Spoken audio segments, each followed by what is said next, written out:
கர்த்தர் நல்லவர், அவர் கிருபை என்றும் உள்ளது. ஆண்டவராக இயேசு கிறிஸ்து நாமத்தினால் உங்கள் ஒவ்வொருவருக்கும் அன்பின் வாழ்த்துக்கள். இன்று அக்டோபர் 3ஆம் தேதி. இந்த நாளிலே உங்களுக்கு தேவையான கிருபையும் சமாதானமும் உண்டாயிருப்பதாக. இன்றைக்கு நாம் தியானிக்கும் வசனம் சங்கீதம் 103:11. பூமிக்கு வானம் எவ்வளவு உயரமாய் இருக்கிறதோ அவருக்கு பயப்படுகிறவர்கள் மேல் அவருடைய கிருபையும் அவ்வளவு பெரிதாயிருக்கிறது. பூமிக்கு வானம் எவ்வளவு உயரமாக இருக்குது, அது இன்னும் தெளிவாக கண்டுபிடிக்கவே முடியலை. தெளிவாக திட்டமும் தெளிவாக மனுஷரால் அதை சொல்ல முடியாது. அப்போது வானம் பூமியிலேருந்து எவ்வளவு உயரம், அது இன்னும் அளவிடப்பட்டு முடியலை. அதே போல் தேவனுடைய கிருபையும் அவ்வளவு உயரமாக இருக்கின்றது, அவ்வளவு அளவிடப்பட முடியாததாக இருக்கின்றது என்று அர்த்தம். அப்போ யார் மேலே தேவன் இப்படி கிருபையாக இருக்கிறார் அப்படின்னு பார்த்தோம்னா, தமக்கு பயப்படுகிறவர்கள் மேலே, அவருக்கு பயப்படுகிறவர்கள் மேலே தான் அவருடைய கிருபையும் அவ்வளவு பெரிதாக இருக்கின்றது என்று சொல்லப்படுகிறது. ஆண்டவர் மோசேயிடம் எவன் மேல் கிருபையாக இருக்க சித்தமாக இருக்கிறேனோ அவன் மேல் கிருபையாக இருப்பேன் என்று சொல்லுகின்றார். அப்போ எவன் மேல் கிருபையாக இருப்பார்? அவர் மேல் பயப்படுகிறவர்கள் மேல் கிருபையாக இருக்கின்றார். ஆமென். அந்த வசனத்திற்கு விடையாக இதை வைத்துக் கொள்ளலாம். அவருக்கு பயப்படுகிறவர்கள் மேல தேவன் கிருபையாக இருக்கின்றார். தாவீது சொல்லுகின்றார், உம்முடைய கிருபை மிகவும் பெரியது ஆண்டவரே, காலைதோறும் அவைகள் புதியவைகளாக இருக்கின்றது என்று, அதனோடு கூட ஜீவனை பார்க்கிலும் உடைய கிருபை நல்லது என்று சொல்லுகின்றார். பிரியமானவர்களே, தேவனுடைய கிருபையை நாம் நாடி நிற்போம். நாம் எப்படி அதை பெற்றுக்கொள்வது? அவருக்கு பயந்து வாழ்வோம்.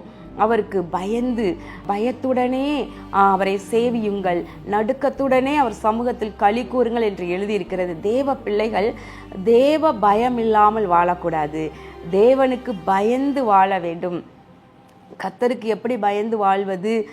அவருடைய தீமையை விட்டு விலகுவதே கர்த்தருக்கு பயப்படுகிற பயம் என்று எழுதியிருக்கின்றது.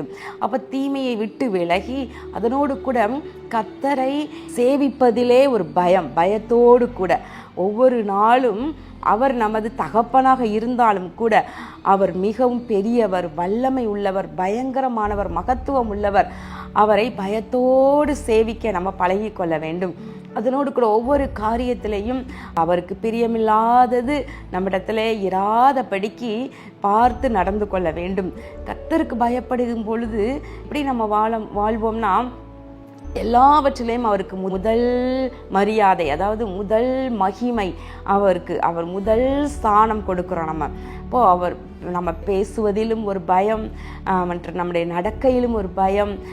கர்த்தருக்கு பயப்படுகிற பயம் நமக்கு முன்பதாக எப்போதும் இருக்கும் என்றால் அவருடைய கிருபை நம்ம மேலே அவ்வளோ பெரிதாய் அது பெருகி கொண்டே இருக்கும்.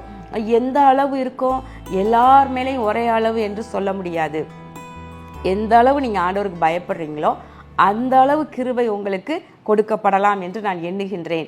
எப்படி ஒரு பாத்திரம் இருக்குது, அந்த பாத்திரத்தினுடைய அளவு எந்த அளவு இருக்கிறதோ அந்த அளவு தான் அந்த பாத்திரத்தில் எதையும் அதை ஊற்றி வைக்க முடியும். தண்ணீரானாலும் எண்ணெயானாலும் அந்த பாத்திரம் எவ்வளவு பிடிக்குது. ஒரு குடம் இருக்குது, அந்த குடத்தில் தண்ணீர் ஊற்றுவோமானால் அது எவ்வளவு பிடிக்குதோ அவ்வளவுதான் தண்ணீர் ஊற்ற முடியும். அப்போ நீங்கள் எந்த அளவு ஆண்டவருக்கு பயப்படுறீங்களோ அந்த அளவு ஆண்டவர் உங்கள் மேல் கிருபையாக இருப்பார் என்று நாம் எண்ணிக்கொள்ளலாம். எனவே நம்ம கர்த்தருக்கு பயந்து வாழ்வோம், நம் கிருபையை நாம் பிடித்து கொள்வோம். ஆண்டவர் சொல்கிறாரு, தமக்கு பயந்து தமது கிருபைக்கு காத்திருக்கிறவர்கள் மேலே பிரியமாக இருக்கிறேன் என்று சொல்லுகின்றார். நம்முடைய பலத்தின் மேல் அல்ல, நம்முடைய பராக்கிரமத்தின் மேல் அல்ல, இவைகள் மேலெல்லாம் நம்பிக்கை வைத்து ஓடாமல் கர்த்தருடைய கிருபைக்கு காத்திருந்து அவருக்கு பயந்து வாழும் பொழுது அவருடைய கிருபை நம்மேல் பெரிதாக இருக்கின்றது. இந்த நாளில் தேவனுடைய கிருபையை நாம் பெற்றுக்கொள்வோம். கண்களை மூடி ஜெபம் பண்ணுவோமா? எங்கள் அன்பின் பரலோக பிதாவே, இதோ இந்த நாளிலும் நாங்கள் தியானித்த உம்முடைய வசனத்தின்படி ஆண்டவரே, உமக்கு பயந்து வாழ்ந்து உம்முடைய கிருபையை பெற்றுக்கொள்ள ஒவ்வொருவருக்கும் நீர் உதவி செய்வீராக.